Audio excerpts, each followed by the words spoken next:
Welcome my dear subscribers to Movies Explained Planet. Today we present you a sci-fi, action and thriller film from 2011 called In Time. Spoilers ahead. Welcome and have a nice day. Later on, people have been hereditarily adjusted to quit maturing at 25. The main admonition is when people get to mature 25, they just have 1 year left to live. An individual's life is displayed on their lower arm with a clock, and time is presently the world's cash. The rich can fundamentally live everlastingly, while the poor carry on with their lives check to check. In a real sense, Will awakens and sees he has under 24 hours left. He heads down and welcomes his mom, Rachel, who is commending her 50th birthday celebration. Their festival is stopped when they begin discussing funds. Rachel says she has 3 days left on her time and helps Will to remember bills and advances they need to pay. Will consoles her that he'll concoct the cash. Rachel says she'll be away for 2 days working and she'll pay a credit. She tells Will he needs to meet with her at a bus stop so he can give her additional time. She then hands Will 30 minutes so he can pay for a fair lunch. Will says farewell to her prior to making a beeline for work. While heading to work, Will runs into a youngster, Maya. She requests a moment and Will joyfully allows her 5 minutes and sends her away grinning.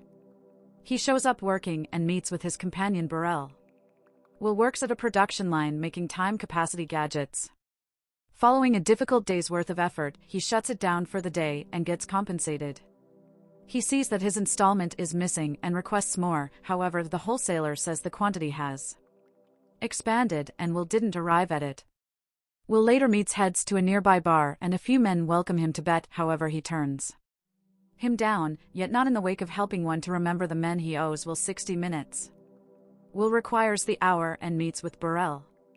Burrell is smashed, highlighting somebody who's been purchasing drinks for everybody. He says the man has more than 100 years in his time. Will spots somebody looking at the man, and he chooses to illuminate the man, Henry, that someone is watching him. Will advises the man to leave as he's drawing in an excess of consideration, however the man rejects. A gathering of men enters and everybody at the bar is unexpectedly hurrying out. Burrell lets Will know that they're Minutemen, hoodlums who ransack and coerce. Burrell pulls Will away, yet Will means to remain and watch. He guarantees Burrell that he wouldn't do anything moronic, and Burrell leaves him. The pioneer, Fortis, tells Henry he needs his time and even offers Henry the opportunity to battle for it. Henry seems queasy and heads to the washroom.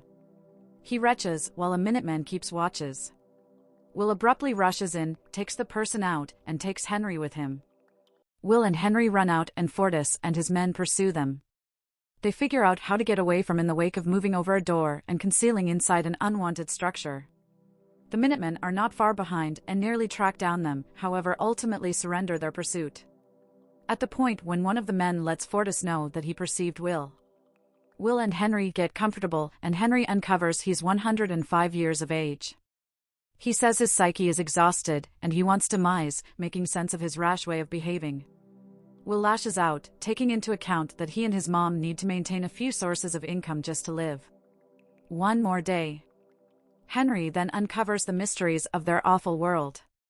Rich individuals increment the typical cost for most everyday items with the goal that destitute individuals continue to color, and, thus, additional time goes to the rich. Actually, there is a very sizable amount of time for everybody. In any case, voracity and desire for everlasting status blind the rich and strong. Henry inquires as to whether he had a similar measure of time as him. Will responds to that assuming he has that time, he won't squander it like Henry. Henry ponders what Will says, and the two get rest. Morning comes, and Henry chooses to give everything except 5 minutes of his opportunity to a dozing Will. Sooner or later, Will awakens and finds he has north of 100 years in his time. He searches for Henry and sees him sitting on a scaffold. As Henry's last seconds count down, and he grins falls into the waterway. Afterward, Will heads to Burrell and sees Burrell's better half, Greta, holding their infant. Will requests Burrell, and he uncovers to him the time he has. Will discusses the occasions of the prior night, and Burrell asks what he intends to do. Since he has taken in reality, Will plans to bring equity. Prior to leaving, Will gives Burrell With his fortune, Burrell eyes the bar on the opposite side of the road. In the meantime, Rachel pays a credit of 2 days and endeavors to ride the transport, however views that as she can't manage the cost of the passage as the costs have gone up. She argues to the driver and the travelers, yet everybody turns away. Feeling frantic, she begins running. The two are in a test of skill and endurance, and with each second and each step, passing moves nearer. For Rachel. At last, they see one another. They run as quick as possible, yet passing beats Rachel and Will. A dead Rachel falls into Will's arms. Will sobs, realizing they were only very close to carrying on with the existence they've generally needed. Will currently has constantly he's always needed, however his mom has none. The next day, watches recover Henry's body from the waterway. Raymond, the senior watch, and Yeager, his lesser, research the scene. As they're going to leave, Raymond sees a camera on top of the scaffold. In the meantime, Will sits inside a vehicle wearing another suit and another look all over. They leave the time region, a line that isolates the different social classes. On his excursion, they pass different lines, paying a cost expense that increments with every one. The last boundary costs Will a year, and the driver invites him to the city of New Greenwich. The driver asks Will what his actual goals are for coming to New Greenwich, and Will answers he needs to make individuals of New Greenwich pay. The city is altogether not the same as what Will is utilized to.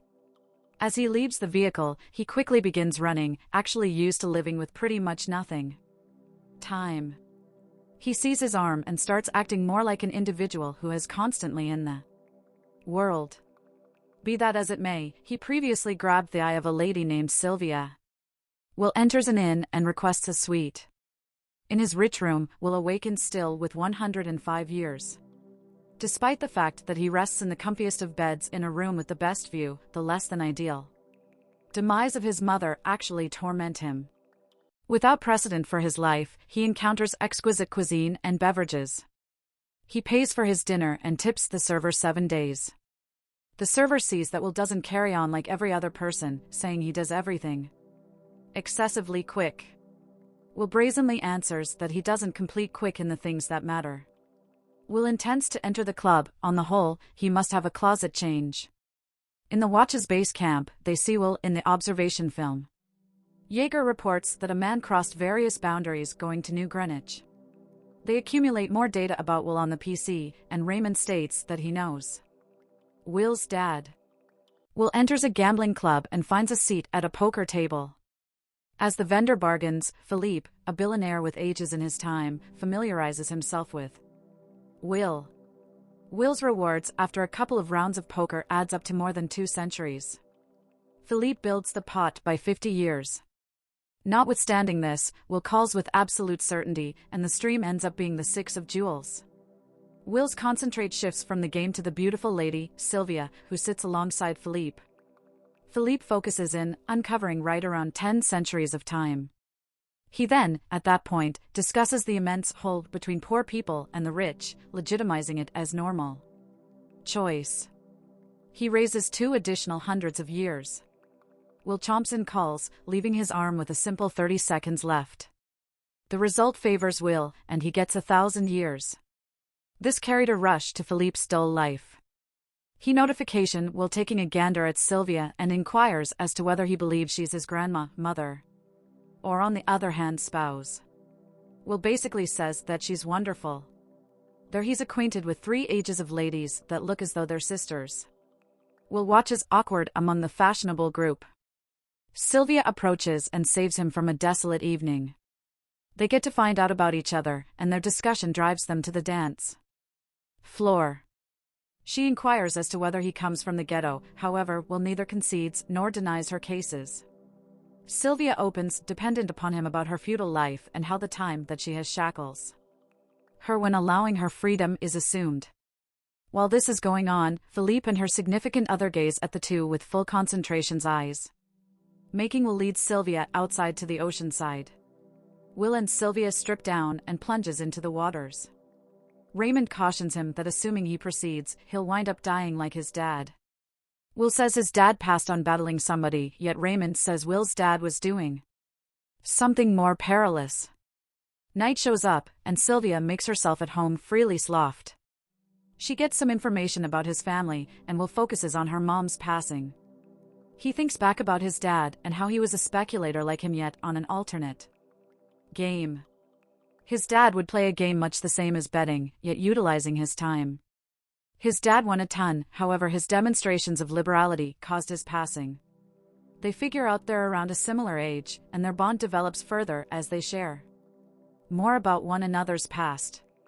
Morning comes, and he notices assuming Philippe keeps his word. Will sees no time moves, leaving Sylvia disheartened with her dad. Regardless of not getting the time, Will in any case plans to let Sylvia go. He accompanies her to the telephone stall, giving her a weapon as a goodbye gift, and she returns the blessing with a kiss. The following day, Will shows Sylvia how to appropriately fire a weapon. They discuss Will's arrangement to give time to individuals, and she says that she can help him get the time he really wants. At the nearby crediting foundation, a truck out of nowhere crashes through the glass sheets.